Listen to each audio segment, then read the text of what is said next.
Greetings to every one of you in the name of our Lord and Savior Jesus Christ. ਆਪ ਸਭ ਨੂੰ ਮੇਰੇ ਜਲਦ ਆਉਣ ਵਾਲੇ ਯਿਸੂ ਦੇ ਨਾਮ ਦੇ ਵਿੱਚ ਜੈ ਮਸੀਹ ਦੀ ਸਲਾਮ, ਸਾਡੀ ਸਲਾਮਤੀ ਹੋਵੇ। Philippians chapter 4 verses 6 and 7. ਫਿਲਿਪੀਆਂ ਉਹਦਾ 4 ਅਧਿਆਇ ਔਰ ਉਹਦੀ ਆਇਤ 6 ਔਰ 7। Do not be anxious about anything, but in every situation, by prayer and petition, with thanksgiving, present your requests to God, and the peace of God, which transcends all understanding, will guard your hearts and your minds in Christ Jesus.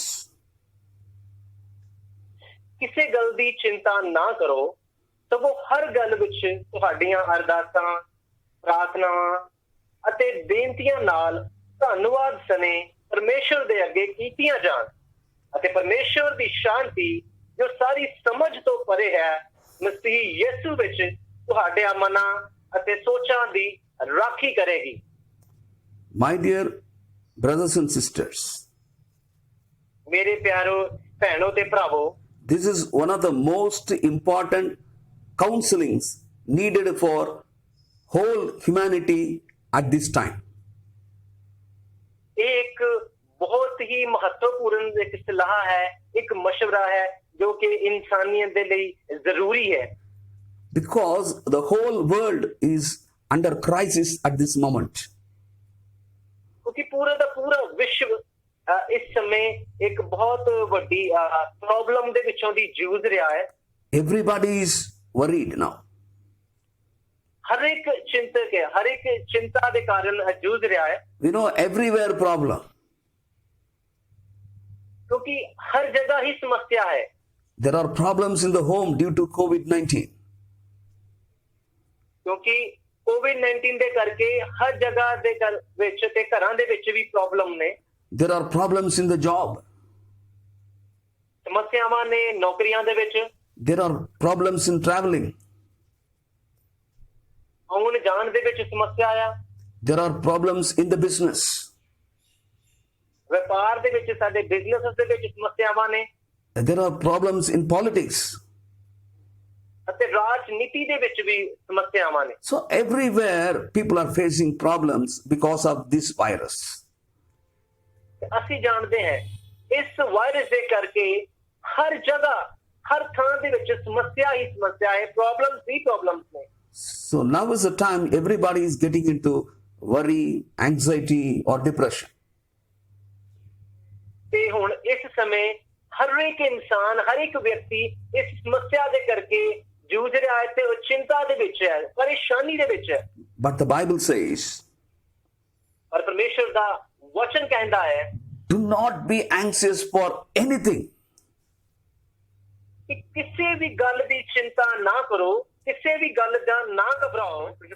It is one of the toughest commandments for us now. ਇੱਕ ਬਹੁਤ ਹੀ ਕਹਿ ਸਕਦੇ ਸੀ ਇੱਕ ਕਠਿਨ ਸਾਡੇ ਵਾਸਤੇ ਇਹ ਹੁਕਮ ਹੈ। How can we live without any worry? ਅਸੀਂ ਇਸ ਮੁਸ਼ਕਿਲ ਦੇ ਸਮੇਂ ਵਿੱਚ ਬਿਨਾਂ ਚਿੰਤਾ ਕਿੱਦਾਂ ਰਹਿ ਸਕਦੇ ਹਾਂ? There are so many thoughts coming into our mind.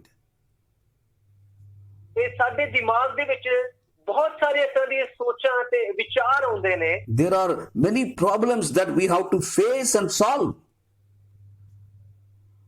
ਇਸ ਤਰ੍ਹਾਂ ਦੀਆਂ ਬਹੁਤ ਸਾਰੀਆਂ ਸਮੱਸਿਆਵਾਂ ਜਿਨ੍ਹਾਂ ਦਾ ਸਾਨੂੰ ਰੋਜ਼ਾਨਾ ਸਾਹਮਣਾ ਕਰਨਾ ਪੈਂਦਾ ਹੈ ਤੇ ਉਹਨਾਂ ਨੂੰ ਹੱਲ ਕਰਨ ਦੀ ਆਪਾਂ ਕੋਸ਼ਿਸ਼ ਕਰਦੇ ਹਾਂ। There are many problems which we are unable to face even. ਇਸ ਤਰ੍ਹਾਂ ਦੀਆਂ ਵੀ ਬਹੁਤ ਸਾਰੀਆਂ ਸਮੱਸਿਆਵਾਂ ਨੇ ਜਿਹੜੀਆਂ ਆਪਾਂ ਫੇਸ ਨਹੀਂ ਕਰ ਸਕਦੇ, ਜਿਨ੍ਹਾਂ ਦਾ ਆਪਾਂ ਸਾਹਮਣਾ ਨਹੀਂ ਕਰ ਸਕਦੇ। So people are worrying.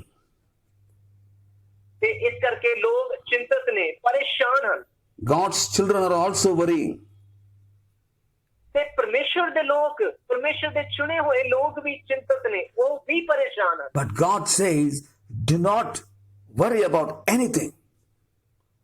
ਲੇਕਿਨ ਪਰਮੇਸ਼ਰ ਕਹਿੰਦਾ ਹੈ ਕਿਸੇ ਵੀ ਗੱਲ ਦੀ ਚਿੰਤਾ ਨਾ ਕਰੋ।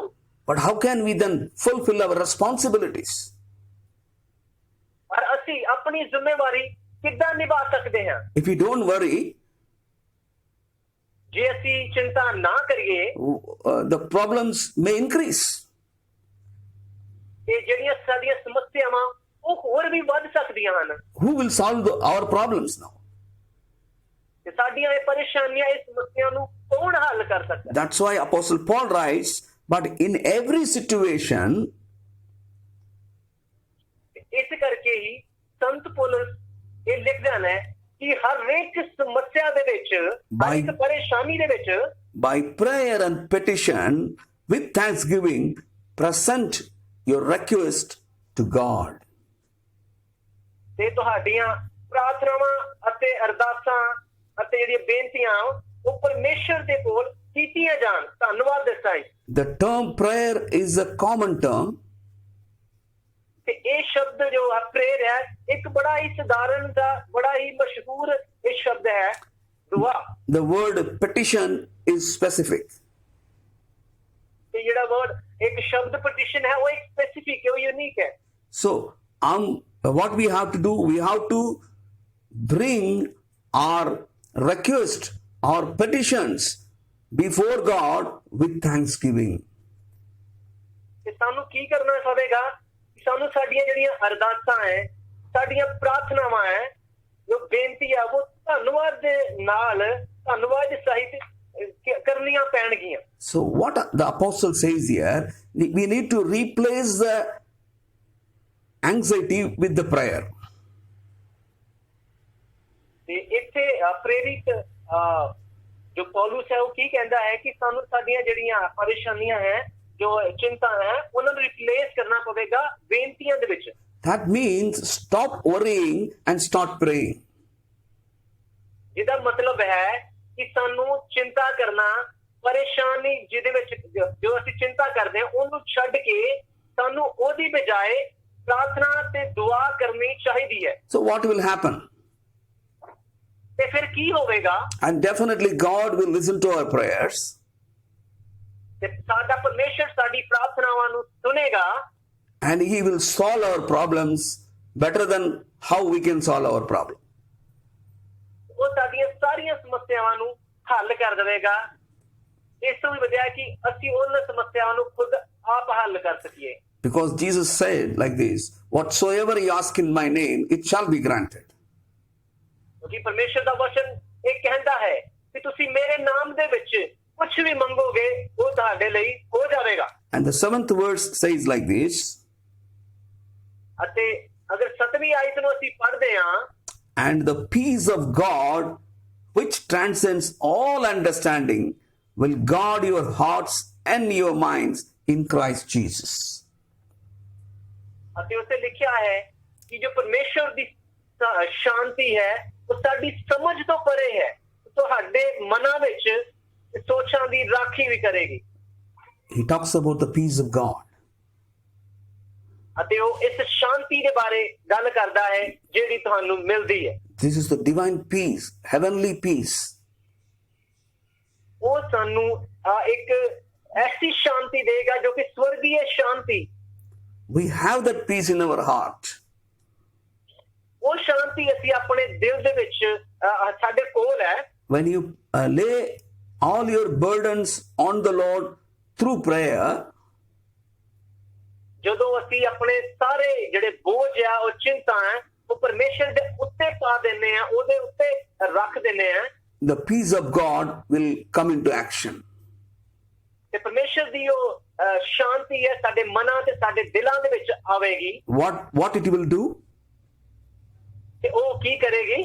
That it will guard your hearts and your minds in Christ Jesus. ਉਹ ਤੁਹਾਡੇ ਦਿਲਾਂ ਤੇ ਤੁਹਾਡੇ ਮਨਾਂ ਨੂੰ ਉਹ ਸ਼ਾਂਤ ਕਰੇਗੀ। It will guard means it will protect your mind and it will protect your heart in Christ Jesus. ਤੇ ਉਹ ਤੁਹਾਡੇ ਦਿਲਾਂ ਤੇ ਤੁਹਾਡੇ ਮਨਾਂ ਨੂੰ ਉਹ ਸੁਰੱਖਿਅਤ ਰੱਖੇਗੀ ਤੇ ਤੁਹਾਡਾ ਜਿਹੜਾ ਧਿਆਨ ਹੈ ਉਹ ਪਰਮੇਸ਼ਰ ਦੀ ਵੱਲ ਆਵੇਗਾ। So that peace of God will become a fence around us. ਅਤੇ ਉਹ ਪਰਮੇਸ਼ਰ ਦੀ ਜੋ ਸ਼ਾਂਤੀ ਉਹ ਸਾਡੇ ਇਰਦ ਗਿਰਦ ਰਹੇਗੀ। So we will enjoy the protection of God's peace in our life. ਤੇ ਪਰਮੇਸ਼ਰ ਦੀ ਉਹ ਰੱਖਿਆ ਹੈ ਜੋ ਸਾਡੇ ਦਿਲਾਂ ਦੇ ਵਿੱਚ ਆ, ਅਸੀਂ ਉਹਨੂੰ ਉਹਦਾ ਆਨੰਦ ਮਾਣ ਸਕਾਂਗੇ। Praise the Lord. God bless you all. Hallelujah, praise the Lord. ਪ੍ਰਭੂ ਸਾਰਿਆਂ ਨੂੰ ਬਰਕਤ ਦੇਵੇ। Amen. ਆਮੀਨ।